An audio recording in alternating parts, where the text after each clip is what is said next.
Robert Towne did an interview once where he said he wished he had an opportunity to do another rewrite on Chinatown. Okay, so if one of the best screenwriters ever in Hollywood thinks Chinatown needs a rewrite, there is no possibility that whoever you are, what script you're working on is ever going to be perfect. What's going on, everybody? Welcome back to My Social Life. This is the podcast where you can hear the real stories behind the people on social media. I'm your host, Jacob Kelly. As always, today's podcast is powered by TrueFan. And before we get into today's conversation with Michael Hauge, there's a couple things that we need to go over first. If you enjoyed today's podcast, be sure to leave us a positive rating and review. Share this episode with a friend and subscribe to the show. Put out brand new interviews every single Monday, and a brand new Takeaways episode is an audio exclusive where I sit down and break down the most recent podcast episode of the week every single Thursday. And now, without further ado, I'm very excited to present to you my conversation with Michael Hauge. What's going on, everybody? Welcome back to My Social Life. I'm your host, Jacob Kelly. As always, today's podcast is powered by TrueFan. Today on the podcast, we are joined by one of the top script consultants in all of Hollywood, Michael Hauge. Michael's on retainer with Will Smith's company, Overbrook Entertainment, is consultant on projects for every major Hollywood studio, including films starring Will Smith, Julia Roberts, Jennifer Lopez, Kirsten Dunst, Robert Downey Jr., Morgan Freeman, Tom Cruise, and more. And I'm very excited to have him here on the podcast today. Michael, welcome to the show. It's great to be here. I'm looking forward to it. I'm looking forward to it as well. And where I want to start, I want to go all the way back to the beginning when you first fell in love with movies and story. And from my understanding, your dad owned a candy business when you were growing up, and he had a deal set up with the local movie theater where he would supply the popcorn and you could see movies for free. Yeah, it was, sort of unofficial. He had a candy store and sold popcorn and caramel corn and so on. And only a few doors down on the block in Salem, Oregon around the corner was one of the theaters. The other one was just a few doors down. And so they didn't pop their own. So he'd pop these and he'd put them in these giant, I don't even know if it exists anymore, but they were called glassine bags, And so they were as big as I was, but I'd cart them down there. And it wasn't like there was a deal made. It's just, well, if I took it in, then I could just wander in and see the movie. And he also is very close friends with the manager. So it was cool. I think it was my dad. I think he felt embarrassed of if I were to walk up and just wander in free. But with the popcorn, I looked official. So my dad was cool with that. And so I got to see lots of movies, but never the credits. Because I'd always be coming in and then come in after the movie started. Yeah. And so I must have been, I feel like that's every kid's dream, is to have their dad own a candy shop. What was that like growing up? That's it. Nobody's ever exactly asked me that. It was, I'll tell you, it was just what my dad did. So it wasn't like, ooh, a candy store. I'll tell you the one perk, but you can't tell anybody, okay? One of the things my dad sold was baseball cards, and I collected baseball cards. And being just a wee bit larcenous, what my dad would do is when he'd get a new box that had about 24 packets of baseball cards in it, he'd bring it home and we would very carefully open them, pull out any of the ones that weren't like, well, nobody's going to get the reference, but I remember from being a kid, it was like Elston Howard, who was a player that was in every packet. We'd take, we'd put those in, and if there was a really good player like Pee Wee Reese and I wanted that one, then I got to take it out. That's that, and getting to go see movies for free. Those were the two big perks. I don't remember. It's not like I walked in and say, "Ooh, what candy can I have now?" In fact, popcorn, which was one of the mainstays, and he also sold popcorn and caramel corn at the state fair, and I helped there. I'm not even a big fan of popcorn. I think I got my fill when I was a kid. Okay. And on the collecting front, are you still collecting today? I know baseball cards and sports cards have kind of had a God, resurgence. no. Now it's just painful to think, oh my God, what would that collection be? I mean, it's not like it was mammoth, but I had, I think, a couple of shoe boxes full of baseball cards. And I'm now old enough that I've gone from contemporary to collector, and now they're almost antique baseball cards. But I think, they got tossed in the trash, or I outgrew them, and who knew that, at some point those would be valuable. Yeah. And then on the movie side, what are some of those early movies you remember watching that really made an impression on Yeah. Uh, yeah. You ask, go all the way back. I can't, I remember loving movies from the first time I remember seeing them, but I saw movies when I was an infant, apparently, because my parents, would go to the drive-in with a baby that might cry. And so who knows when it got put into my, psyche. But the ones I remember early on, I can't say what was the first one, but one was a book I'm sorry, was a movie that was a big Cinerama movie that became a big hit called The Robe and starred Richard Burton and Gene Simmons. It was this biblical epic. I remember seeing that. I remember the one I probably got most excited about was a movie called House of Wax with Vincent Price. And it was in 3D. That was in the day when, the 3D glasses, they were big. And then that completely went away. And now, it came back again about 10 years ago. But that was one, in fact, about a year or so ago, I saw it was on, so I watched it again. And it's just terrible. It's just like, oh my God, this is horrid. But I think because it was scary and I started loving creature features and what I call monster movies and horror films and things like that. And those are the two that I remember most from those early days. And then the memory really starts getting sharper, in grade school a little bit later. And then when I was old enough to call up my friends and see whose mom could drive us to the theater and get everybody to go to the movies, because I was always the one who engineered it, that's when it became sort of serious. you? And so what was it about movies that drew you in?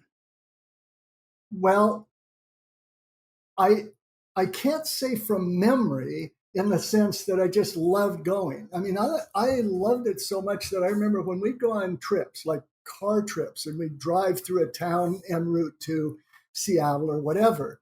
If I spotted a marquee, and even if it was a small theater in a small town, I always want to know what's playing and can we stop and see that, and so on. But in retrospect, I think what I really loved was the way I put it is I I wanted to be in the movie, and that doesn't mean I wanted to be in the movies. I didn't know that was a thing to do. I mean, I'm talking about I was a kid, but it was like I just wanted to inhabit that world that was, and with those people and the exciting things or the funny things that were taking place. And that's one of the core things I still talk about when I coach people or give presentations about storytelling is a good story always transports the audience or the listener or the reader or whoever it is into the world that the storyteller has created. And even if you're telling stories as an internet marketer, or if you're putting stories in a nonfiction book or you're a public speaker, you've still got to be able to create that movie in the mind of the person hearing you or reading it. And I think that was it. And it wasn't like I was suffering. I had a great childhood. I mean, it was sort of, just Norman Rockwell upbringing or whatever you'd say. So it wasn't like, oh, I got to get away from this abusive household or anything. I was really happy. It's just, boy, that seems cool in there. And so that's the best I can do for deciphering what was it really about that. And so when did you realize that there was a whole world behind the movies and that you wanted to be a part of the movies from the creation standpoint? Well, I did. It wasn't like an aha moment. Probably, and this was more due to Hollywood, I suppose. I mean, the movie that comes to mind is Psycho. Now, that was one of my all-time, and still is one of my all-time favorite movies. Just scared the crap out of me, and I love that movie. But in those days, Alfred Hitchcock was one of the few directors that got a name above the title. It was like Hitchcock, Cecil B. DeMille, Frank Capra. There weren't that many. So I was associating there being someone behind it, like the director, and it was an Alfred Hitchcock movie. He also had a TV series, so he was personified by being on that. So it was then, and probably the first thought was, yeah, people are making this. And I'd probably see things about the making of a movie, I don't remember when, that popped on in newsreels or TV or something like that. And even years later, when I went to Hollywood, I had no idea what I wanted to do or be. It was just, I want to be in the movie business. And so my assumption was, well, I guess I'll go down to be a director, because I knew there were screenwriters and things like that, but it was just like, well, that's the only thing I knew of that I could want to be. And I'm jumping ahead, I know, but when I went to film school and made my one and only movie and directed it, I realized, yeah, this isn't for me.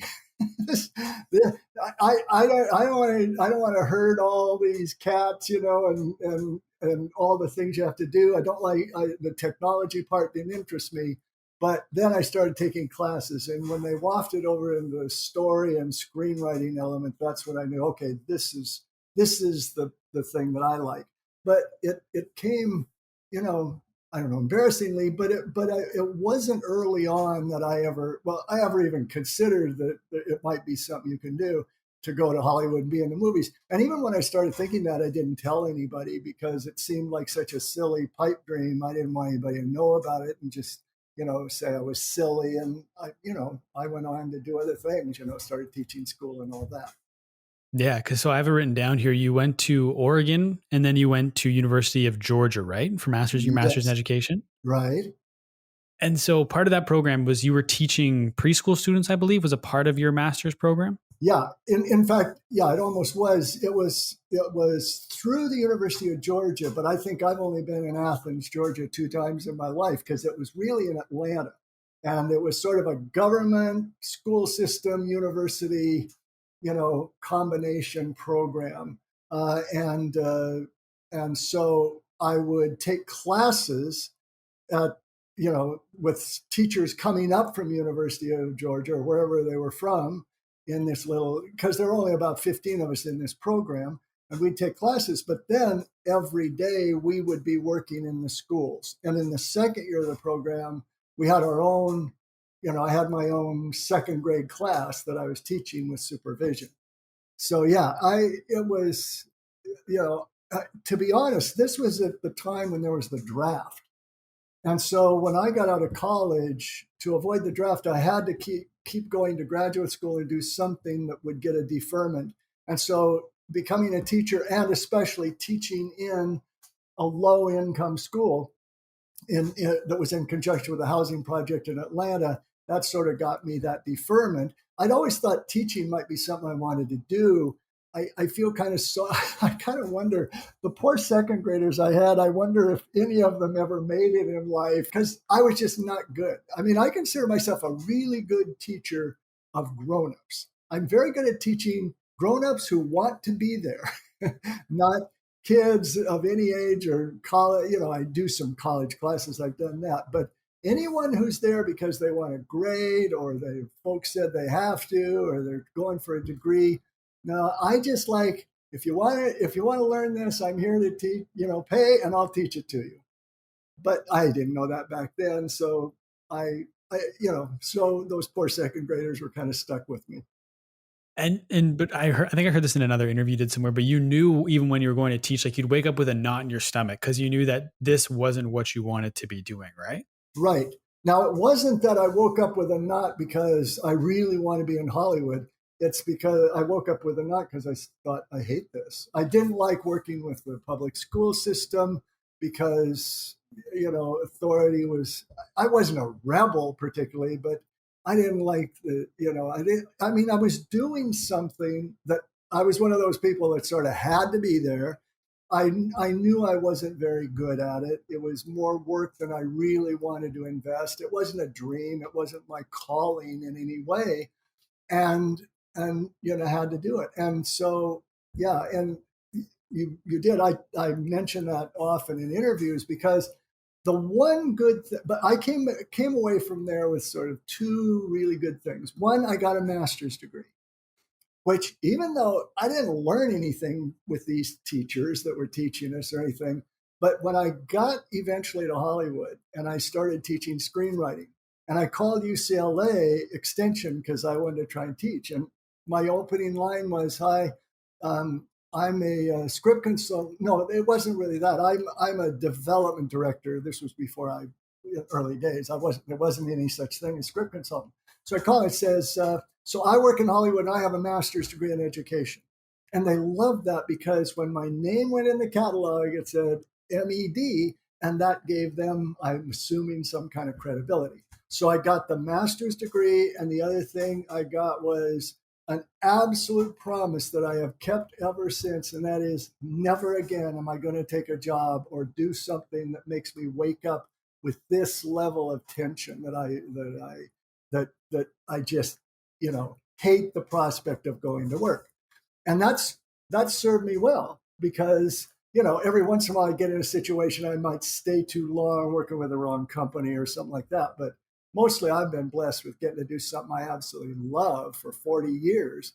And part of it is I just knew, don't ever do that again. Don't, forget about the money or anything else. Just don't stay with something unless it's a real path to something. I mean, I work with a lot of writers and they're trying to break into screenwriting or entrepreneurs who want to break in and they're waiting tables or they're doing day jobs, as welders or whatever it might be that they're not really happy with. And I said, well, the way you look at that is you just have to say, I'm a screenwriter. That's my career. And right now I'm being a screenwriter by, putting food on the table while I work on my script. And that is a reason to put up with something for a period of time if it's really going to lead to something better. But I wasn't looking at something better. I was just sort of stuck there and didn't have the guts to leave. I think what you just said there too about someone where they're waiting tables while writing scripts, trying to get one made. They are still a screenwriter because I feel like a lot of people don't feel like they can call themselves a screenwriter until they have a script that's been made. But by calling yourself a screenwriter even before you sell a script, that's going to force you to operate like a screenwriter because you're putting yourself out there as I am a screenwriter, and you're only a screenwriter if your actions map to that. Does that make sense? That's it. That's totally true. Yeah, I hate the phrase, I'm a wannabe screenwriter, or any of those adjectives, fledgling, wannabe, amateur, whatever. I said, are you working on a script? This is what I'll ask the person who introduces themselves that way in a seminar or something. I say, are you working on a script? Yeah. I said, have you written anything down? Have you written down even one word of it? Yeah, then you're a screenwriter because you are writing a screenplay. You can make money down the road. Then you can say, I'm a big money-making screenwriter. I'm an Oscar-winning screenwriter. But yeah, it's not just to announce it to the world. It's to internalize it yourself. This is what I'm doing. This is what I want to do. This is my calling, or at least it's the job I want right now that I'm getting fulfillment or satisfaction or joy or having fun doing. And when you first made that promise to yourself that when you're going to work, you're going to make sure you're loving your job at all times, was that initially when you initially made that promise to yourself? Is that what drove you out to LA finally to pursue movies? Because you knew that if you had a job in the movies, you would love going to work. Yeah, I wish. But I mean, when I said I made a promise to myself, I don't mean that I wrote it down as if it was, I didn't have a little, sampler on the wall or anything, crocheted that said, this is it. It's just, I realized sort of in retrospect, yeah, that's really what I realized. And it really was what I had done. Now, it doesn't mean I didn't have bad jobs since, but that was not yet linked to going to Hollywood.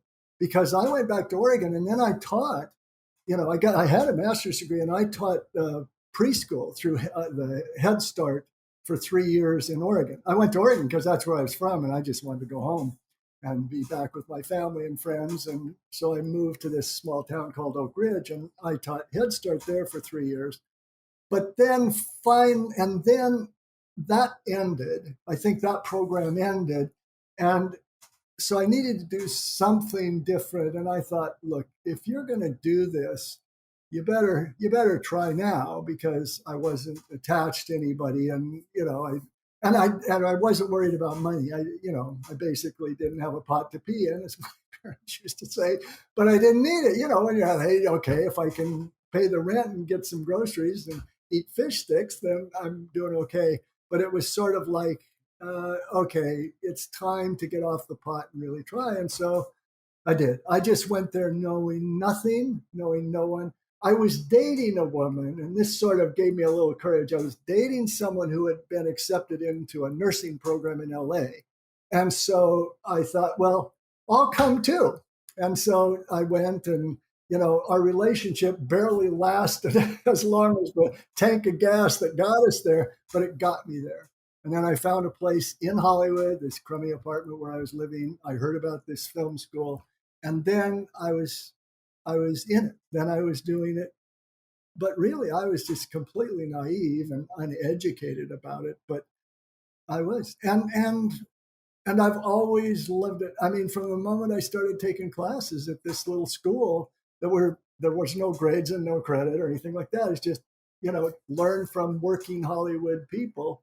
And that's where I learned how to read scripts and write synopses and so on. But I always loved that. I never didn't like working in the movie business. I mean, day to day, there's sometimes some bad times when I had a bad boss or something, but you know what I'm saying. That school was Sherwood Oaks Experimental College? Yeah. Yeah. Sherwood Oaks Experimental College. It was created by this guy who it was just sort of his dream. And he was the most persuasive. He wasn't good with money. It was always on a shoestring and stuff, but he could talk anybody in Hollywood to come to speak at the school. So, you know, we, there were people like not Spielberg, but everybody who was connected with the movie Jaws. That was the first class I took. In fact, it was standing in line to see Jaws where I met the woman who would become my wife.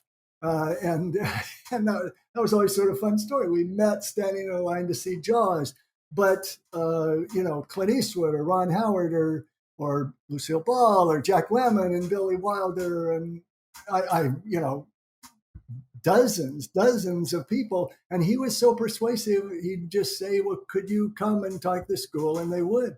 It was amazing education, amazing getting to hear these people talk about their craft and learn from them. There's one guest that came to the school in particular that I'm curious about, and that was Richard Benjamin, because you got to interview him when he came to the school, right? Yeah. The way that happened was now at this point I'd been going to the school for a while, and I even sort of worked part-time for the school, trying to write grants for money or something like that. And Vicky, who now was my girlfriend, would eventually become my wife, she was doing publicity for the school because she had been a student there too.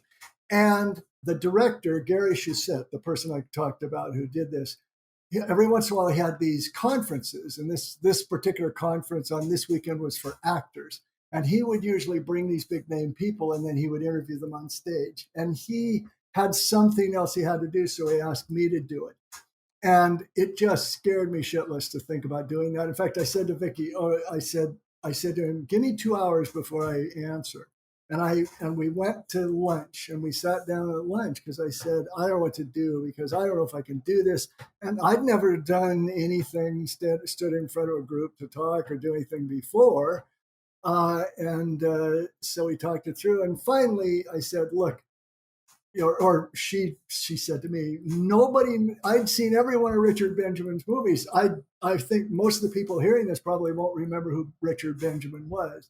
He was in a movie called Goodbye Columbus. That was probably his most famous, and The Last of Sheila and so on. But I'd seen everything that he'd done. I was a fan. And she said, look, nobody's going to knows more about this guy if he has somebody else to do it. And they're not going to ask the questions that you would want to ask him. So I said, okay. So, I nervously said, and there were probably, I would guess at least 150 people, which big crowd to me when I hadn't been there. And so I did. And it went great. I remember there was this one moment that I was interviewing or moderating this, asking him questions. And I said to him, now what happens if you're working on a movie and you really can't stand the person who's your co-star? How do you deal with that? And he looked at the crowd and he said, now, this is the kind of question everybody should ask. Nobody asks, this is what you need to know if you're going to be a working actor. And that was just so cool. I looked and Vicky was in the back of the room just beaming because it was like, okay, I landed that. And then after that, I got to interview a number of those people I mentioned. I got to interview Clint Eastwood and Ron Howard and Billy Wilder and Jack Lemmon and the cast of Taxi and a bunch of things. Because once I'd done it once and got into it, I really enjoyed. And it also, I realized I really like getting in front of I really like getting in front of a crowd and being, if not the center of attention, at least, celebrity adjacent. And probably that made it easier for me to start, doing seminars to bigger and bigger groups. Yeah. I talked about some of those early interviews with Ron Howard, Clint Eastwood. What were those like? Well, Ron Howard, he was on Happy Days at the time, but he had just directed, I think it was his first movie called Gumball Rally. I could be wrong, it was first or second, but I remember when I interviewed him, hardly anybody showed up, because he was, now if our sponsor group, they'd have hundreds of people show up, but he was cool. Like, he always seems cool. And he was really good at talking about how do you put together financing for, a crap little movie, and how did he transition from being Opie and then being Richie on Happy Days into doing this. Clint Eastwood was a whole other game. Clint Eastwood was known at that point, and there were at least 300 people in the audience there. It wasn't at the school, it was a big auditorium. But he was cool. It was, it's about them. So the only thing is, can you ask questions that everybody doesn't ask? And my philosophy was always, well, what do I want to know? I'm a fan, so probably other people would know. And that was sort of awesome just because of the size of the group and just what a huge, star he was. And that time, he had recently done Outlaw Josie Wales, which to that point maybe ever was, was one of his best movies ever. Do you remember some of those questions you asked, some of those directions you took it that most people didn't, that you were curious about? No, I have a video of it, and I really should go back and look at it. And what happened with the video, and this pissed me off, I'll tell you. So they were videotaping. Usually there were no videos of me interviewing a lot of those other people, but this one they were going to video. And remember, this is a film school.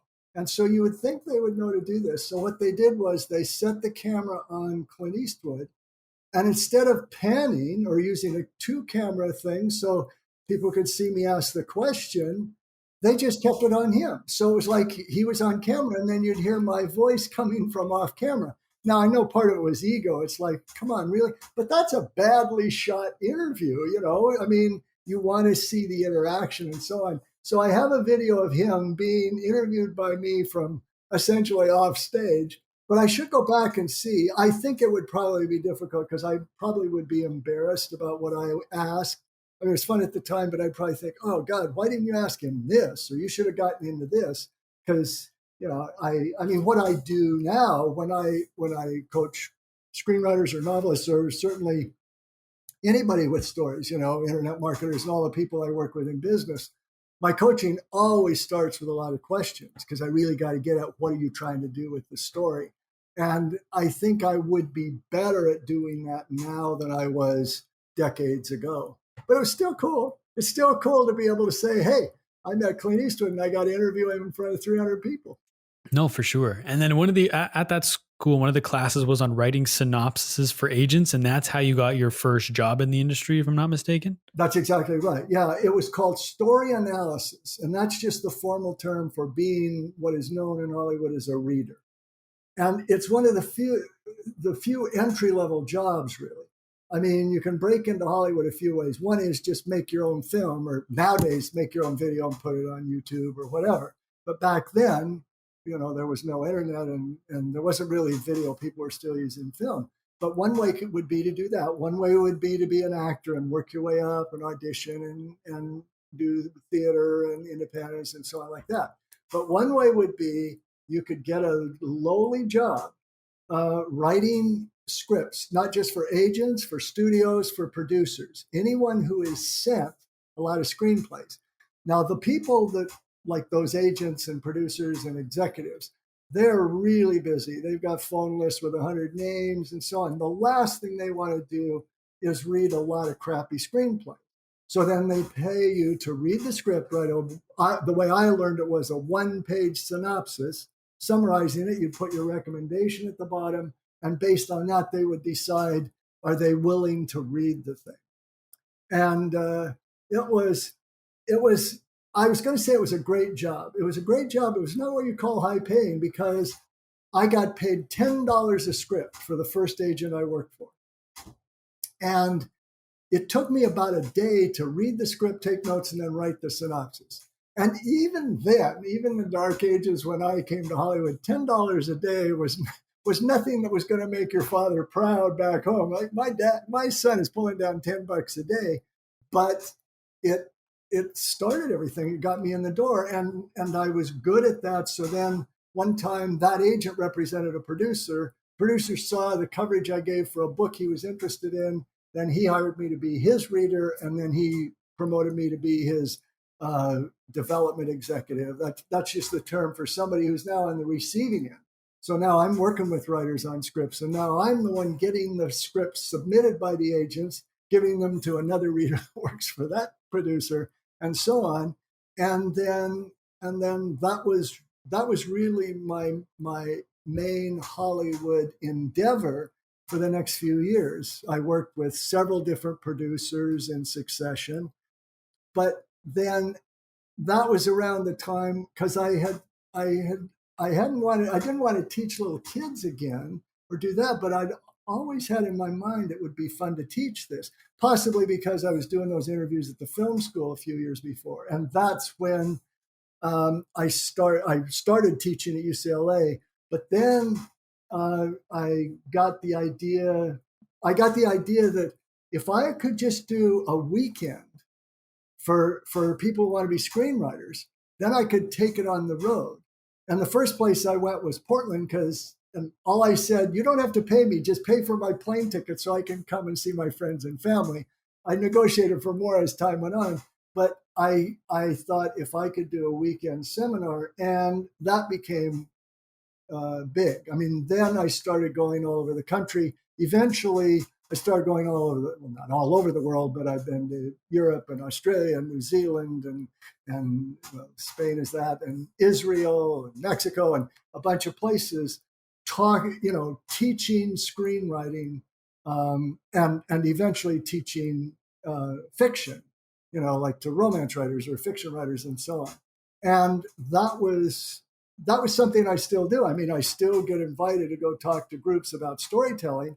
It's not necessary. It's probably more often now I'm getting invited to talk about storytelling in the business arena. But I love that. And so that was, I figure my career then became kind of a three-pronged thing. And the prongs have never changed. One is I lecture or I teach screenwriting. One is people started coming up and saying, well, could I pay you to read my script? And so I never thought of any of these things independently. I've never had an original idea. My career is always just sort of falling in my lap, but I thought, well, that'd be a thing, sure, pay me. And then I became what's now known as a script consultant. There were very, very few of us at the beginning. I started doing that. And then I started writing. I wrote a book called Writing Screenplays That Sell. I never, ever in this process wanted to be a screenwriter. I tried it once. I tried adapting a book once, and it just wasn't what I loved. I love helping other people tell great stories, or I love writing about storytelling. So I wrote this book, and I've had 2 books since, and I got a website and so on. So I write about story, I teach storytelling, and I coach people on story. And that's been true for like 30 years. Those have been the 3 elements of my career. Besides doing podcasts. Of course. And that's at the top of the heap right there. Yeah, exactly. Right here. This is the dream right here. Yeah, there it is. And I was going to say, I must recommend your book. I read Writing Screenplays That Sell. I read that about 2 weeks ago. Highly recommend it to anybody that's interested in screenwriting and storytelling. So I highly recommend. I'll make sure that and all your other books are linked in the show notes if people want to check those out and pick up a copy. Let me ask you something. Maybe I'm not supposed to do this, but Are you interested in particular in screenwriting? Are you working on a script, or have you done scripts? Is that because you're asking great questions, and you really seem to want to dig deep into this? And I wasn't aware when I got on. So where are you in your screenwriting pursuit? So I wrote 3 first drafts. I wrote 3 in a row without stopping because I listened to an interview, Jim Ools, I believe, who wrote the screenplay for Fight Club, and that was his advice: is if you're just starting, write 3 in a row without stopping, and then go back and rewrite all of them. And just by the time you come back to that first script, it'll be so much better. So I wrote 3 first drafts. Came back to the first one, realized it wasn't a genre, a story. I didn't love anything about it. So I got about halfway through it. I realized I liked the beginning and the end. My second act, the middle, I didn't like it. So I tried to rewrite it, and I really fell out of love and became disillusioned with the whole thing. So I moved on to the second one, and now I'm rewriting the second screenplay that I wrote. So that's about where I'm at right now, is And what are rewriting. you feeling about that? Are you liking that more than the first one so far? Much better. Yeah, I'm liking it a lot better. I like the characters were good, but I realized I'm going to add on to the characters, obviously. And it's just a completely different genre. First one was rom-com. Second one was more of a thriller mystery. And I'm just more attached to that one. That's what I watch as well, right? Like I don't watch rom-coms, but I watch a lot of thrillers, mysteries, detective Cool. movies. Cool. And so it makes sense, right? But Well, I yeah, would say, first of all, great advice he gave you, but also this is kind of an adjunct to what we were talking about earlier, and that is you're a screenwriter, not you necessarily because you have other irons in the fire, but if you're on a path to be a screenwriter, that's what you want. You introduce yourself as a screenwriter. Adjunct to that is you've got to realize that that first script that you trash because you fell in love with it, that was a really important script to write because you can't, again, you're a screenwriter, but also you've got to see every, I don't know, failed is the word, but abandoning a script when you realize it doesn't work, it's disappointing because you invested a lot of money, a lot of time in it maybe, but it's always good because it's always going to make you better. And the mistakes you realize you made in it are going to be the things that make you that much better. It's sort of like when I was a reader reading all those terrible screenplays. They were sometimes kind of torturous to read, but I bet I really think I learned more about story and what makes a good story and what makes a good script reading all those bad ones than I did watching good movies or reading really good scripts. Because then you see, okay, I see the difference between these terrible ones and the good ones. So you should be really pleased with that script that you decided, I don't love this, I'm moving on. yeah, and I think to your point too, like because this is the first one I was rewriting, and I didn't even know how to attack a rewrite. Like I didn't know what my process was going to be, and by going through it the first time, because I took Aaron Sorkin's masterclass as well, I did that, and his thing is he rewrites his script from scratch, and I realized that is just not going to be my approach to doing a rewrite. Is just starting from the blank page again and redoing the whole thing.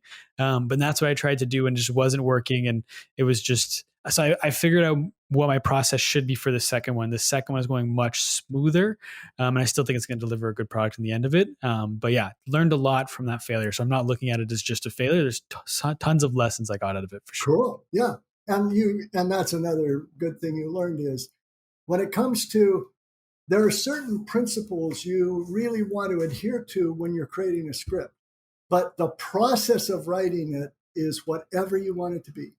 There's only one way to judge a process. Are you at the end of the day, have you written more than you had at the beginning? Or is your script moving forward? Because it doesn't matter. It doesn't matter what Aaron Sorkin does or doesn't do. It doesn't matter if you do what you did.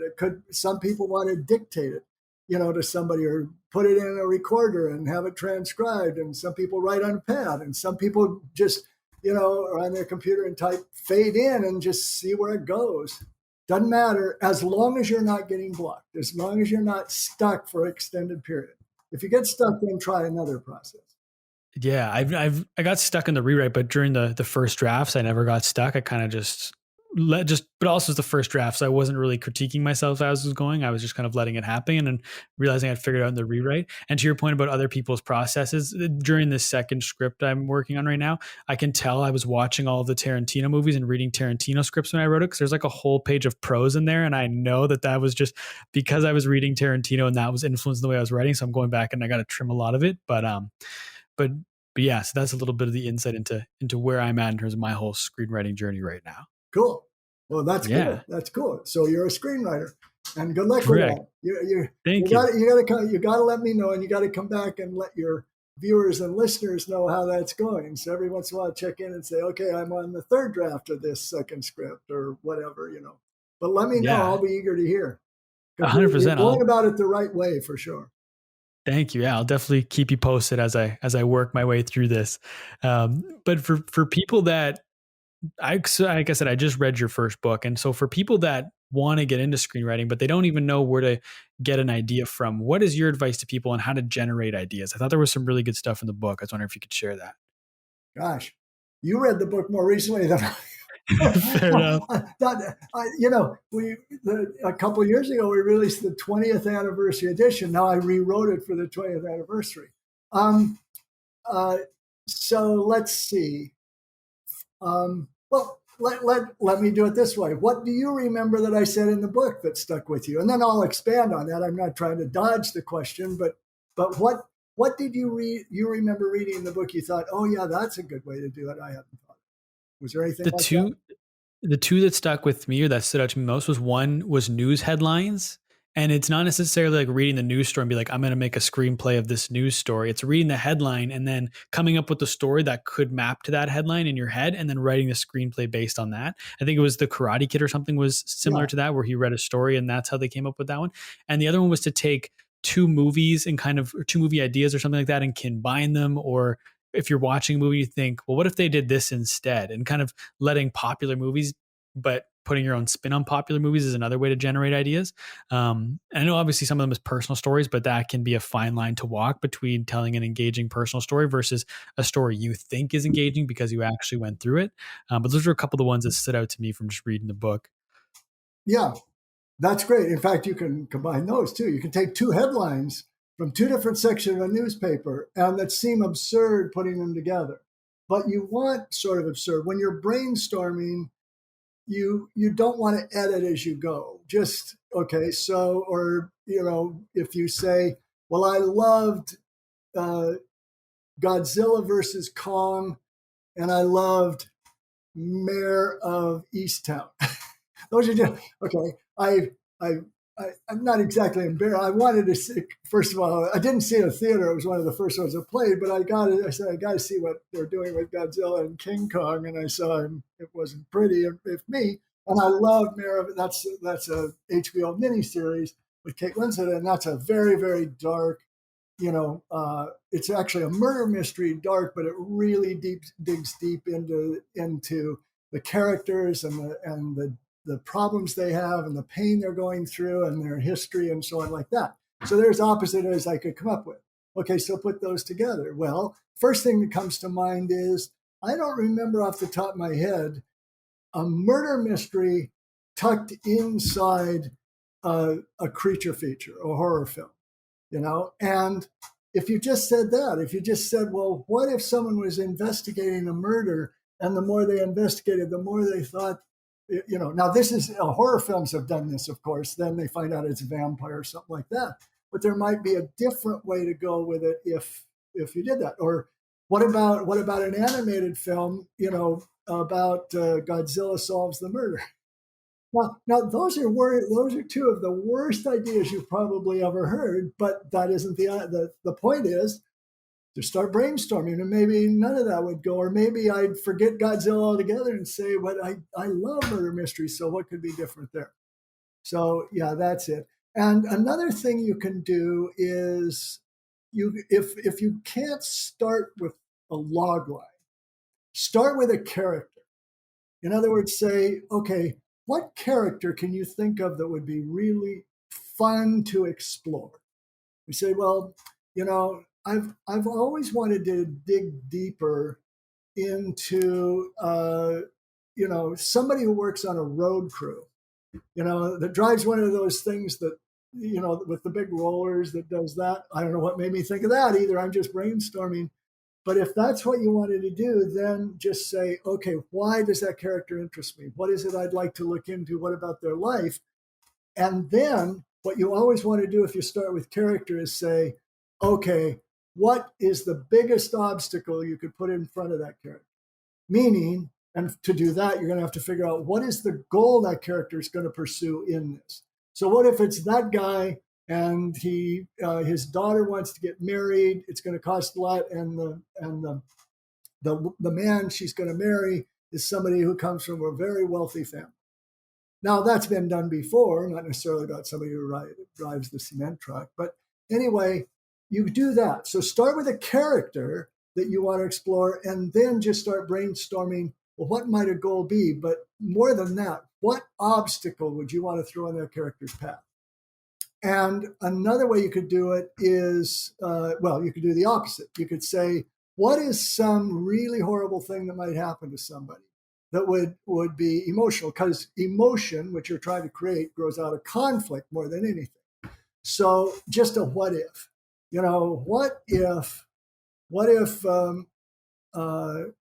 Let's see. I'm trying to think of. I'm trying to avoid like disaster movies, but what if a book club discovered one of their members was a serial killer?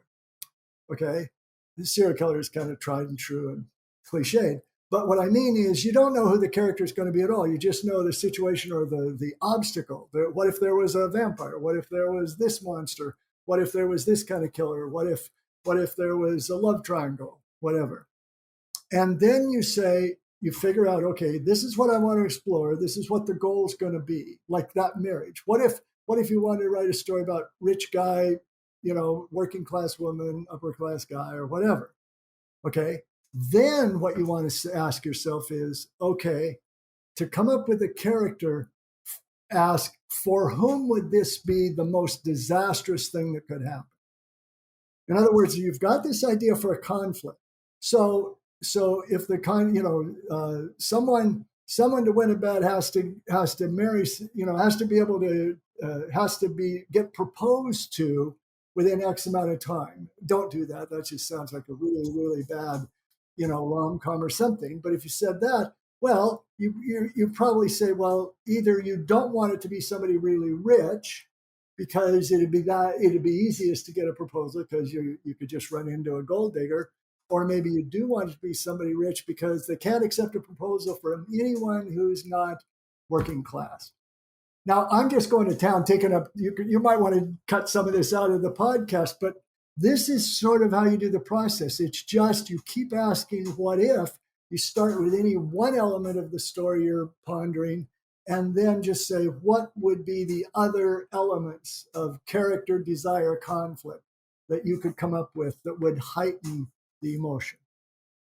And I don't think I'm going to cut this, because I think it's interesting for people and good for them to hear kind of what this process looks like. Because, you can read about it, but it's tough to understand it without actually hearing someone go through the process of trying to come up with different ideas. And as you were talking there, it kind of reminded me of Christopher Nolan. So another bit of context is, prior to this year, when I started screenwriting, I hadn't really watched movies. Like, from a kid, I wanted to be involved in movies and I wanted to write, but I never really let myself pursue that. And so 2021, I was like, I'm just going to let myself pursue whatever I'm interested in and see what sticks. Screenwriting is one of those things. So I've been watching movies, but I've been trying to go director by director. So I watched Fincher, I watched Tarantino, I'm watching Nolan right now. And what he talked about with The Dark Knight was taking the story idea of Batman, but instead of putting it within the superhero genre, putting it in more so of not a detective movie, but a thriller genre or something like that. I mean, just it's playing with the genres as well was another way that, just kind of what you're talking there, is how to generate those ideas. But you also the next thing I want to talk about with you is the 5 elements of the story. We've kind of covered them a little bit, but I kind of want to go a little bit deeper on them. And so the first element of the story is the hero. And the hero isn't necessarily like the good guy, but it's more so the protagonist, right? The person that drives the story forward. Yeah, it's, I was going to say, I'll answer that. But one of the things I was going to say is, for anyone watching or listening to this that has no interest in screenwriting, as I've said, I work lots with people in the business arena, maybe don't even like movies or don't go to movies or whatever. But the process is exactly the same. If you're trying to come up with a story for a speech, if you've got to give a keynote to somebody to talk about whatever your expertise is and you need stories, it's the same thing. You want to think about, well, what client have you worked with in the past that faced the biggest obstacle that you helped them overcome? Or in your own past, if it's going to be an autobiographical story, you don't want to do kind of what I'm doing here, and that is go way back to the beginning and go through. But we've got 90 minutes, and if you're on stage or if you're writing a sales letter, you don't have that kind of time. So you think to yourself, don't try and tell your whole life story. Think, what is one obstacle I overcame in my past that matches the conflict that my prospect or my customer or my audience faces, and then build that into a story that has a finite thing. So I'm sort of pushing into that arena because I assume a number of people watching this are going to be more likely to tell stories in that context. But story is story, and it's the same thing. Also, I was going to give you a suggestion, and that is great to go through all these top directors, but start reading scripts if you're not already that you don't know who the director is. Read, especially if you like thriller genres, go read thrillers from a lot of different authors, because the difficulty with Christopher Nolan and Tarantino and Woody Allen and I forget who the other one was you were starting with. Most of those, they can do whatever they want. Christopher Nolan could walk into the thing and says, I'd like to write a movie that all takes place inside a sauna. And they say, okay, where do we sign the check? Because he can do anything. And he has the latitude to break rules that would be difficult for you to get away with breaking. They're not really rules, but there's, the patterns, the formulas that you kind of need to stick with more if you're trying to launch a career as a screenwriter. So keep watching them, but also read scripts that for just, somebody who you haven't necessarily heard of the director, or that was written by somebody who didn't direct the film too. So because those kind of writer directors, they have even more latitude. It's just so much their vision. Okay, so in terms of the elements of a story, yeah, when I talk about the hero, I see it as synonymous with protagonist. A hero is not necessarily someone who's heroic. It's just the main character. Usually in a movie, the hero is someone who will become heroic through the course of the story. They will find the heroism and courage to finally admit their love to the man of her dreams.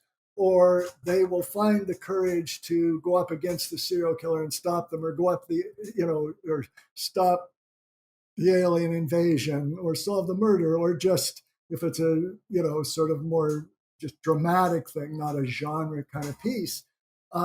That's what I mean by hero. It's just who's the main character in the story. But you got to have one. And you can have two on occasion. And I recommend you not go past two. Creating a script or a business story or whatever with three different heroes. I mean, some of my favorite movies have been that way, but they usually weren't the first scripts ever written by the screenwriter. It's tough to pull off a multi-hero story like that. Mm-hmm. And the audience should be the hero. They should see themselves as the hero in the story, right? Yeah, and what the word for that is actually they need to empathize with that character. And in fact, that might be the next item on the list. I don't know, but it's what. And here's what I mean: that when you're telling a story, when you introduce your hero, which is going to be either the very first character introduced or very close to the beginning, when that character is introduced, you need your audience or your reader or your listener or viewer or whatever it is. You need to create a psychological connection between them and your hero, because the reason they're going to stay involved emotionally is they have to become that character on a psychological basis. Subconsciously, we have to be that. I mean, one way I usually say it is, Titanic did not make $1 zillion billion because it was interesting to watch a ship sink. It was emotional. It was hugely successful because it was emotional, becoming a character who fell in love with a poor guy on the ship, and now they have to try and survive the shipwreck. So we are in the sinking ship, and we're trying to stop the bad guy, and so on. And the way you create that connection is by creating empathy with the character as soon as they are introduced. As soon as we meet her, we've got to become her. Now, your audience and reader aren't thinking like this. It's just what happened. It's the same thing I was talking about when I said I was a kid and I wanted to be in the movie. What it really meant is I immediately empathized with the heroes of those stories, and I felt like I was doing what they were doing. Okay. And the way you do that very quickly, without going into detail, but the main ways you can create empathy with a character, number one, get us to feel sorry for the character because they're a victim in some way. Get us to worry about the character because they're in some kind of danger or jeopardy, or they might lose something they want, like a job or whatever, or make them likable. And you do that by showing them as kind and good and generous toward other people in the story. So if you do one, two, or ideally all three of those things when you introduce the hero, now you've established that connection. And that's what is meant, at least in my mind, by saying you want your audience to be the hero of the movie. It's really what it means is you want them to see themselves as the hero as they participate emotionally in the story. And you can still build empathy with the character, even if the hero is an anti-hero, someone like a Walter White, who is kind of in the gray. He's not a good guy. He's not necessarily a bad guy, kind of is a bad guy, but you can still build empathy with those characters who aren't necessarily quote unquote good people. I mean, he becomes a horrible bad guy. He's a drug dealer and he kills people and so on. But how do we meet him? Was the first thing we learn about Walter White. He's a chemistry teacher who seems good at it, seems to care about his students. And he's just been given a diagnosis that he's got cancer, and all he wants to try and do is leave enough, leave behind enough money so his family can take care of itself. So he's a loving father. He's a likable chemistry teacher. He's basically a nice guy who's and we kind of learned early on, has sort of been victimized in certain ways, but we certainly feel sorry for him, and I think he's likable at first. Then we'll discover, I've got an idea. What about crystal meth? And then it's that classic sort of tragic journey of him succumbing to the thing that he started wanting for all the right reasons and end up getting addicted to and do for all the wrong reasons. But if that series had opened with him selling, being Eisenberg and selling the blue, crystal meth, or cooking it up, or interacting with these dealers and criminals. If that was the opening scene, unless it was a prologue that just flashed back to we saw it get up, it wouldn't have worked. It wouldn't work. We have to see ourselves as him, and then by the later seasons, we're already in. So we're thinking, oh God, don't do that. You've got to, come on, get out of this, get away. You can't be doing this. But we're still rooting for him to succeed. We still want him to end up in a good place at the end because that's us. And we want to end up in a good place. Mm-hmm. And then, so the character, so that their desire is the driving force of the whole movie. Like in the case of Walter White, that would be, he wants to leave enough money for his family so they can support themselves after he's gone, after he gets his cancer diagnosis. And that's what drives the story, right? Is that desire? Yes, exactly. And the key thing about that when you're creating a story, and this is something I sort of, beat storytellers to death with, because there have been good stories that don't necessarily follow this rule. But what I mean is, it's not just having a desire for a good story doesn't mean they just want something. It's they have a specific visible goal that they want to achieve. So if Breaking Bad, although that's maybe not the best example because it's a tragedy, but even so, if you had said Breaking Bad is about, a chemistry teacher who wants to be a crystal meth dealer, then, okay, well, when is that going to end? Which is what we want to know when we see a story. It's like we want to enjoy it while it's happening, but we need to know the destination. And so the destination never changed. It's when is he going to have enough money so he can provide for his family. Now, when he goes into remission, and it's not necessarily just about dying, it's still, I want to acquire enough money to take care of my family. Even when, he's sort of abandoned that, but he's still telling himself that's the goal. But think about any big successful movie, I mean, it's like Avatar, Win the Love of the Other Creature, that's the biggest movie so far ever. And, and stop the humans from destroying the world of the Na'vi people and so on. But it's like we know it's going to end up with a showdown.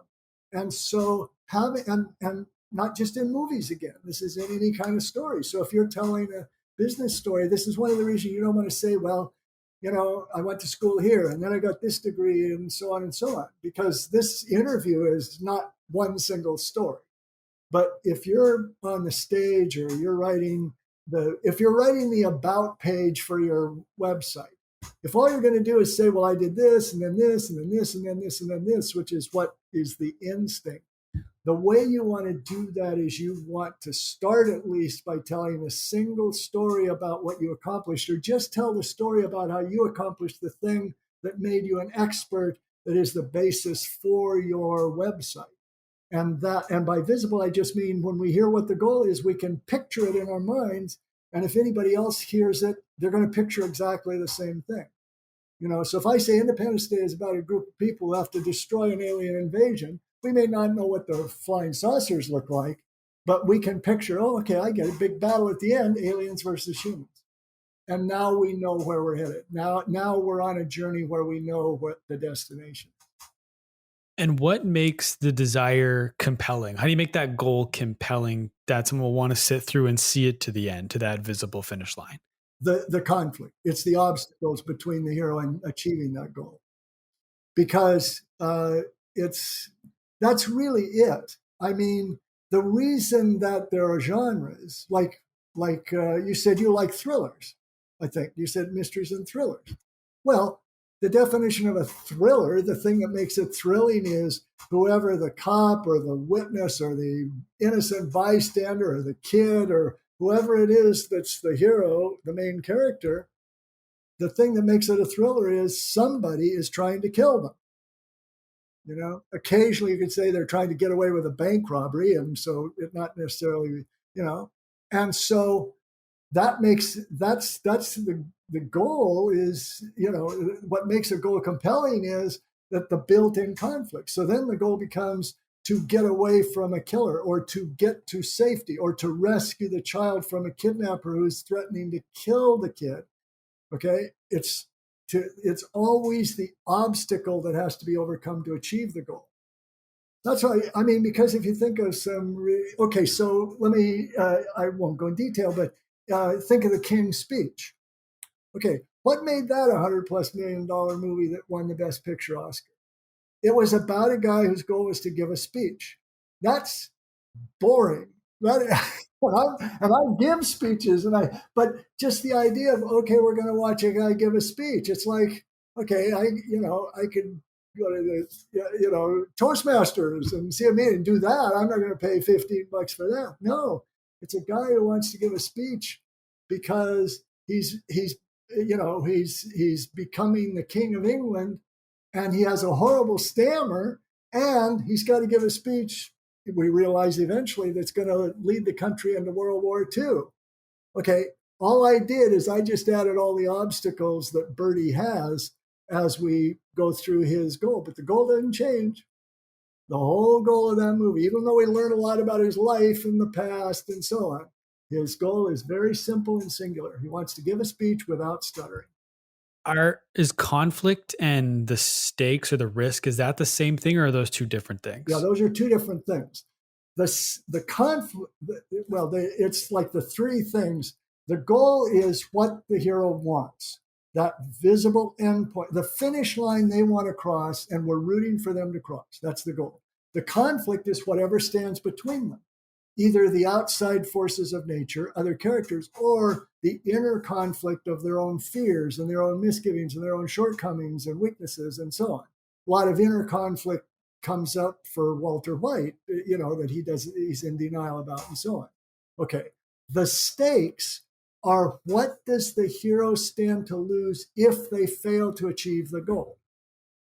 Okay. So that's why in a love story or romantic comedy, if what we need to believe, the audience, I mean, when we're watching that movie or when we're hearing a story about winning true love, then we have to believe that the person the hero wants to go into the sunset with at the end has to be that character's destiny. It's like this, she's the one. Okay. I just recently watched When Harry Met Sally, which I've seen a bunch of times. I hadn't seen it in probably 10 years or more.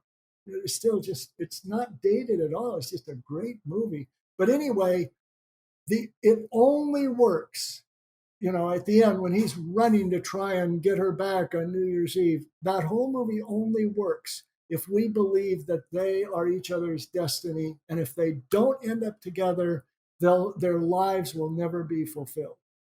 So that's what he's got to lose. He's going to lose the possibility of real love and fulfillment with his destiny. And if it's a thriller, the stakes are you fail, you die. Or if it's kidnapping, you fail and your child dies, or your wife, whoever's been kidnapped, or whatever.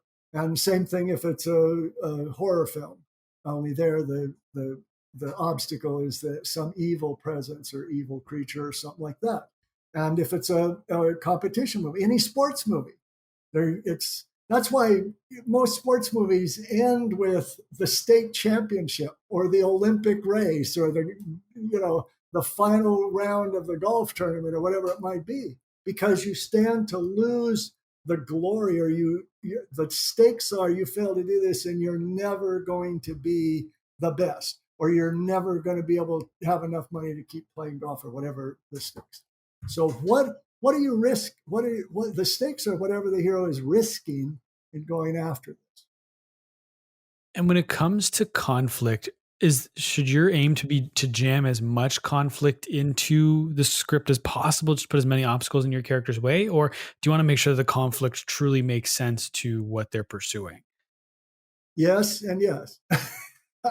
Okay. I generally don't use the term jam things into your script or your story, but yeah, I think, a story has to make sense. It could be a fantasy, but it has to have an internal logic that is consistent, or it's going to be hard to maintain. Although with some big budget superhero action, logic who can keep track of the rules in the world of the Avengers or the Marvel Universe? It seems like, anybody can do anything at a certain point, certainly they can all throw each other through buildings and stuff. But generally speaking, you want it to be logical, even if it's a fantasy of some kind. So there's that. And here's the thing. You can jam in conflict if you want to do that. You want to have as much conflict as you can, but only in service to the hero pursuing the goal. So imagine if we were watching the King's Speech, and all of a sudden, there was London was flooded. There was a big flood or a mining disaster, because they had an episode like that in The Crown that has nothing to do with Bertie, becoming king and having to give a speech. Well, that would be a big conflict in real life, but it's like, we'd start getting bored because, come on, let's get back to his goal. So if it's in service to the goal, because the hero's goal, that journey, that pursuit is the spine of your story. And every single thing that happens in the story has to either move the hero of your story closer to that goal or create more obstacles to that. Okay. So that's why, if you're just saying, well, I wrote down all these conflicts I could think of, let's just dump them all in, whether they've got anything to do with this thriller or not, that's not going to work. But within that context, the more conflict, in essence, the better. The more obstacles, and not only more, but they need to build. So the obstacles get bigger and bigger, and they come closer and closer together as the story moves forward, because that'll give it an accelerated pace. Do you have to make sure all those three things, the desire, the conflict, the risk, that they're all proportionate, or does that matter? Like that the level of risk equates to the goal that the hero has. Like all those things kind of have to balance out. Um, I don't I don't really understand the question. So Well, like for example, like if the character's goal is that they have to go to the grocery store and buy lemons, and then the conflict on the way is on the way they have to fight King Kong, and then the risk of them just going to the grocery store to buy lemons is that they're going to something where like doesn't the conflict doesn't like the level of risk that you're taking isn't worth the payoff, if that makes sense. I guess, I mean, the example you gave wouldn't work as a story because there wouldn't be enough things that would happen. I mean, by the time somebody encounters King Kong, they probably don't care that much whether they've got lemons. Yeah, it's a Oh, terrible damn example. So you, that's part of damn the you, problem. Diet April. I wanted to make a lemonade and now I can't, So I guess if that's what you mean by disproportionate, then yeah, I guess it's, uh, here's what I would suggest, and I'm suggesting to everybody, because when you come up with the what if questions about what could happen, the best thing to do is think of a movie that does what it is you're asking about. And if you can't come up with an example from a movie, especially a successful Hollywood movie, if you're pursuing Hollywood or mainstream English language film, then don't ask the question. It's not relevant. It's not going to come up. I mean, because I get questions like that all the time when I'm lecturing about story, especially screenwriting, especially from screenwriters. And I think the reason is when we're given a principle about anything, the way our mind works is we kind of go through our card catalog. Well, nobody uses a card catalog, so that doesn't matter anymore. But we sort of go through our whole memory bank and think of, well, is there any exception to this? Because that's how we're going to clarify what works. So if I said, well, the best thing you can do is go outdoors when the sky is purple, then you'd have to start thinking, wait a minute, is that something I'd ever seen before? And so we tend to look for exceptions because that's how we make distinct the elements of the principle and what the principle isn't. Okay. But the problem is when you start cranking those wheels, then you start coming up with exceptions that are, like, and I don't think I've ever done an all-day seminar where at least there wasn't one question like this. Well, what if the hero is right on the international date line when they fall in love? It's like, I don't know, but it's like, and so I always say in a very sort of nasty but kind way, give me an example of a movie that does what you're talking about, and then I can answer. And we generally never hear from that person again because they can't come up with. Or if they come up with one, then I can actually answer.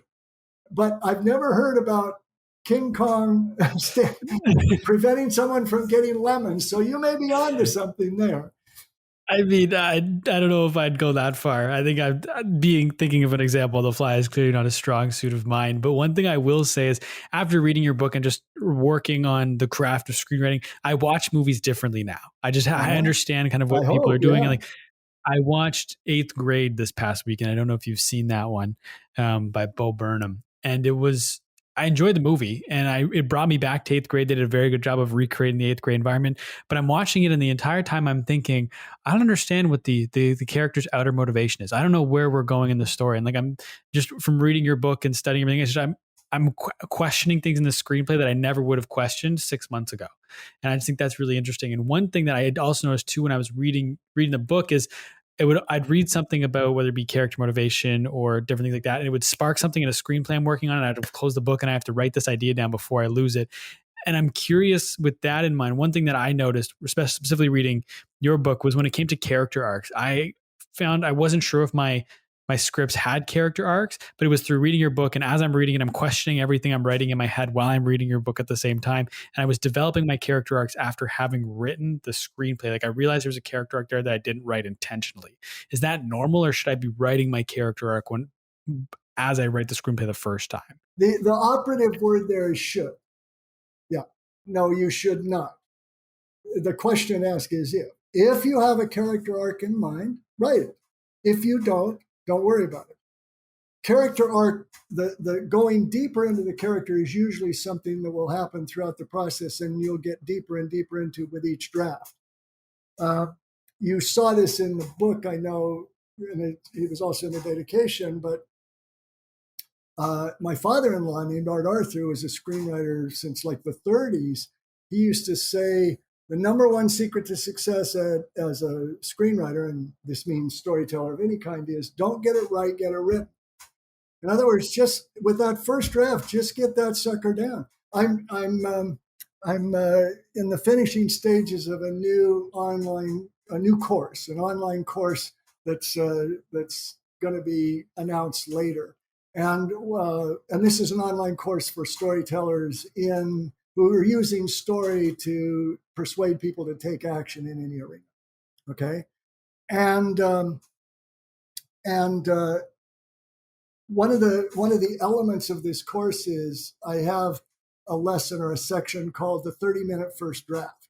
Now, this is for a speech story, and that would be a little ambitious for a screenplay, but the principle is the same. And the idea is they have learned through this course, a number of the core principles of story, some of the things I've been talking about in this interview. And then I created this story map that's just a fill in the blanks, template, that they take the elements that they've come up with so far, right, fill in the blanks, and at the end they have a 1-page first draft of their story. And it's not a story you'd ever want to publish or submit to a studio, although these are shorter stories. These are stories that would maybe be 8 minutes in a keynote speech or on a blog or an interview in a podcast or whatever. And you would never want to send that out to the world because it's not good yet. But what it does is it gets down the basic core of the story, and now you never have to face a blank page. So the whole idea is really, let's not get it right, let's get it written. We're going to get something down because that blank page is deadly. That's why the advice you were given to just do 3 straight through and don't worry about it was really good, because now you have 3 scripts that you don't have any blank pages in front of you for a while. And I'm just saying, where do I begin? That's tough. Not that there aren't places to begin, but because it just seems so overwhelming to do that. So I don't even know. I went off track there with your question, but it goes back to what I said earlier. I mean, whatever you do in your process, if you were to read something in my book or spot something in a movie, or if you're reading my book, Storytelling Made Easy, which is what I call my 6-step process for creating the kind of stories you would give from a stage, or you would give if you're a internet marketer and creating a webinar or whatever. That's what that book's about. But if you were to be reading that and you notice something, say, I didn't do that, and you want to just shut the book and go over and make notes or write that out, that's good. Or you just take some notes on the side and then go do it, or whatever. But all that matters is, the thing that matters is if you read it and say, shit, I didn't do that, and then you go start, watching Game of Thrones reruns because you're not creating a story anymore and you're blocked, that's no good. Just whatever is moving the story forward. So if you saw something you liked, somehow jot it down or highlight it, and then when you go back, or just run over the story and jot it down. One thing I read in your book as well was that you shouldn't stop working on the screenplay until there's nothing left to improve, until it's essentially a perfect screenplay. Because if you want to be a professional, you have to submit a professional document. But my question is, how do you know when you've reached the point where there's no changes left to make? And when you're looking for changes, it's out of fear of not wanting to get critiques on your script? Well, it could be. Yeah. I mean, what I was going to say is, well, first of all, I don't understand that rule because it's never going to be perfect. It's never. I mean, Robert Towne did an interview once where he said he wished he had an opportunity to do another rewrite on Chinatown. Okay, so if one of the best screenwriters ever in Hollywood thinks Chinatown needs a rewrite, there is no possibility that whoever you are, what script you're working on is ever going to be perfect. It's just, it's never perfect. It's just done. You've just run out of that. What you do need to do to know if it's ready to go out is give it to people you know and trust who know something about storytelling. So, get a consultant, get a story coach or a script coach, or join a writer. Well, writers groups are tricky, or groups are tricky because you aren't guaranteed they're going to be popular with people who know anything about what the topic is. But if you want to, with your script, if you know people who are in the industry, if you know somebody who's written scripts before that are, especially if they've been sold or optioned or whatever, you need outside feedback. Whatever the story is, you're not going to go on stage with a speech unless you video. In most cases, you would either video yourself giving it and show that video to somebody, or just at least look at it yourself and rehearse or whatever it might be. But you need reactions before it becomes important. That's how. And then when more and more people say, I don't really know how to make this any better, or the suggestions just become idea. They just suggest you make it different but not better. Then you start getting it out. Then you start doing it. And if it's and that's like if you're doing the about page on your website, that's malleable. I mean, you can put it out, and if you start getting angry letters, then take it down and come up with a better about page, or the next time do a better speech when you give to the next group, or do a better sales letter.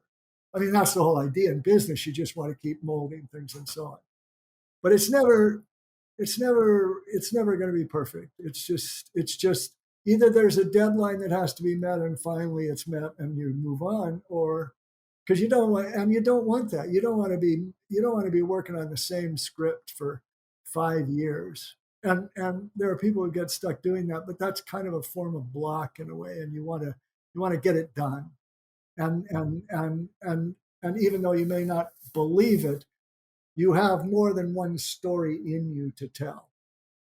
And if it doesn't sell, you can always go back in a couple of years, sort of like you did, except you did that much sooner. So, yeah, sometimes you just got to test the water. You got to test the waters before you go to anybody important with a story. Mm-hmm. And I just realized I do have the exact quote here, and it wasn't "get it perfect." To your point, it was "as close to perfection as you can get it." It was the quote from the book. Oh, okay. Yeah, I didn't know you were trying to quote from the book. I didn't remember I said that, but that's good. That was a smart thing I said back there 20 years ago. I know we're at a time here, so I'm just going to jump to my last question that I ask everyone at the end of every interview. And so instead of me asking the question, it's you asking the question, but it's not to me. Pretend you have a crystal ball. You can ask this crystal ball any question. You'll get the 100% honest answer. What is one question you'd want to know the answer to? Well, you can't do that. I think we've been doing good here. I felt like I was on a roll, and this kind of open-ended question. So I can keep going, but that's just, I end every interview with that. I know we're at a time. Okay. What would I don't, you mean, what, if the crystal ball will tell me something that's going to happen in the future that hasn't happened? Or it can be any question that you want to know the answer. Black 8 ball that I think that's where it says, ask again later or whatever. Okay. You got to help me out here. So give me an example of what another guest said. And I won't copy theirs, but it's hard for me to wrap my mind around what you're looking for, because I don't want to know with certainty what's going to happen in the future. And I think that's okay too. Like, some people want to know what happens when you die. Other people have asked, what would have happened if back when I was this age, I chose X instead of Y? How would my life have played out differently? By the way, okay, I'm just interrupting you briefly, but there's a great best-selling book out right now called The Midnight Library, and the whole book is asking that question. It's someone who has an opportunity to go live the life. It's kind of, they're not exactly in heaven. It's not called that, but they try to commit suicide. She tries to commit suicide, and she may have died or may not, but she ends up in this place called the Midnight Library. and it's got an infinite number of books in the library, and every one is the story of what her life would have been if she made one different decision. And she can say, well, what would my life be now if I had decided to stay with the rock band I was in? And then she finds herself living that life, not over at the age she is now. It's just a brilliant, wonderful book. It's just great. So I'm recommending it to everybody. I don't care if you're a screenwriter or not. And I'm not trying to dodge your question, although I'd love to, but it's called The Midnight Library. If I don't remember the author's name, and I should, but it's on all the bestseller lists right now. Well, just go to Amazon. It's called The Midnight Library, and you won't be sorry you did. Okay, so back to, give me an example of what somebody said that answered the crystal ball question, besides the what if, because that's kind of good. What would have happened? No, but the thing is, so let's say you go back in time and you say, what would have happened? What would have happened if I had kissed that girl that I know that I was just too chicken to when I had the chance? Okay, I can't think of any happy answer to that. I guess, well, she turned out to be a serial killer and you would have died. Maybe I'd be glad I did that, but it's like I'd be so afraid that they say, well, then you'd be a lot happier than you are now. You'd be richer and more successful and blissful and so on. Why would I want to know that? So tell me another answer somebody gave, and I'll maybe I can use it as a model and come up with something. I'm trying to think something. I mean, there's the one that the most common one is what happens when we die, or what some of them, what recent one was, what's social media going to look like in 10, 15, 20 years? Like how is it going to accelerate? What's it going to look like? What are the trends going to be? Some people want to know, like, what do I have to do to make $1 million? Different things like that. Just that's what I was saying. That would be the kind of thing I would ask. Like I was thinking, how could I meet Tony Robbins? Okay, that's somebody I really admire and I've never met. I have friends and acquaintances that have met him. I suppose I could come up with something, but basically I'm probably too chicken to do that, or it seems too intrusive. And I'm not saying it would be that, but what would I need to do to have this outcome? But predicting the future and knowing what's going to happen or when I'm going to die or what's, it might be interesting, but I'd be afraid that, I don't want to know. I guess it would be good if I said, well, how can I get to heaven if there is one, I suppose. But yeah, I wouldn't do it. I would like it. I think my crystal ball needs to be more, because it's not a wish. If it was a genie and you could make a wish, that would be different. Then I might wish that, I'll be even happier after I die than I am now. But for a crystal ball, so it would be something of that nature. And I'm not sure. I just thought of Tony Robbins. I might use it for something a little more.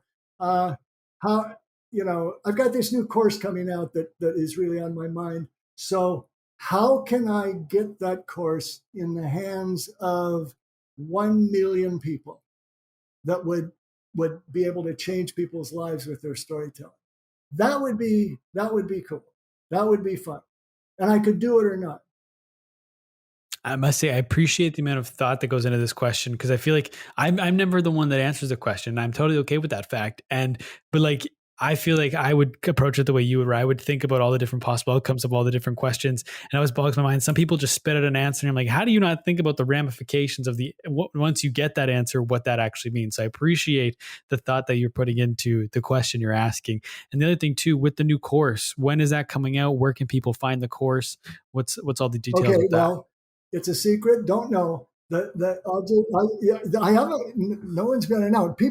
I've told people I was working on a course. It's on my mind because we just finished filming. I mean, I've been working on this for I and my team. We've been working on it for like a year and a half. Because this is going to be,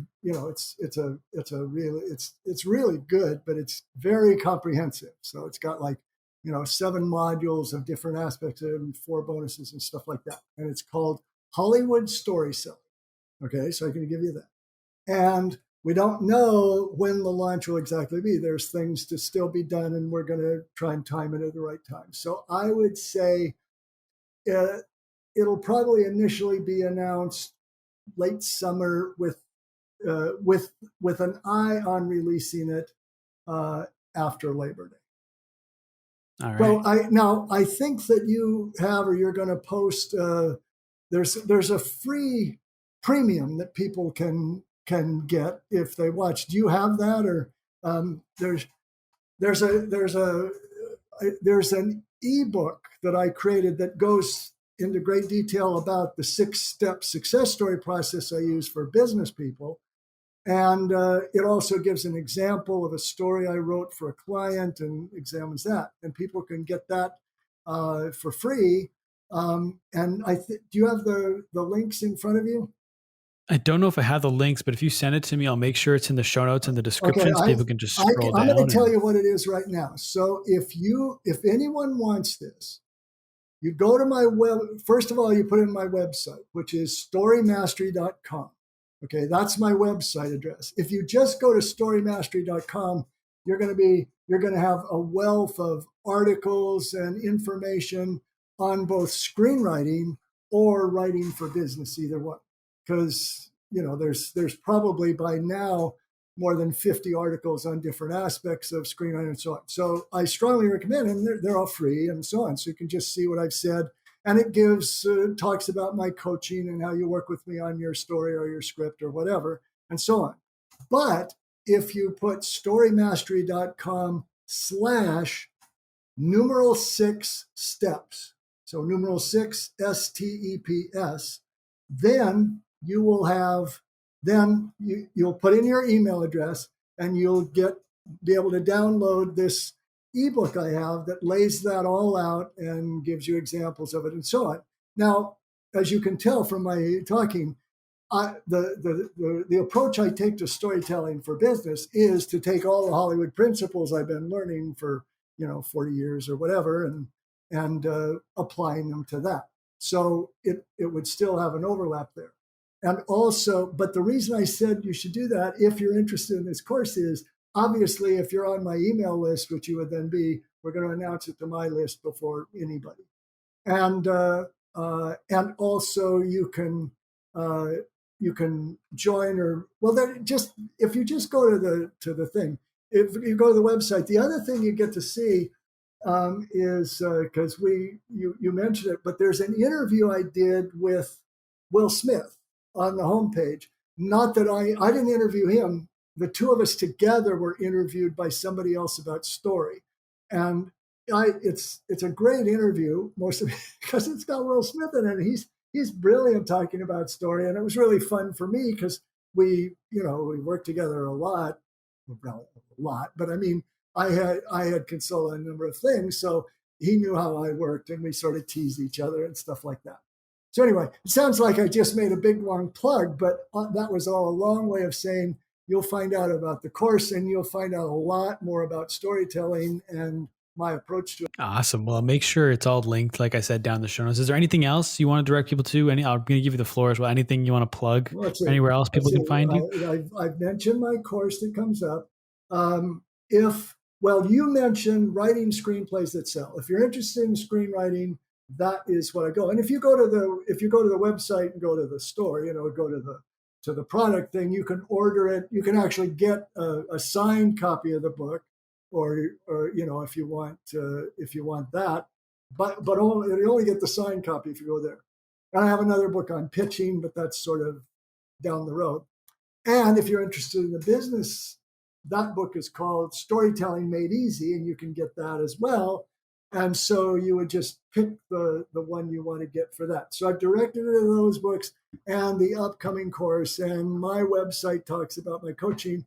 And I've even recommended you read Midnight Library. And I'm not even an affiliate. I don't get anything for that. I just love the book, and it taps right into some one of the aspects of your crystal ball question.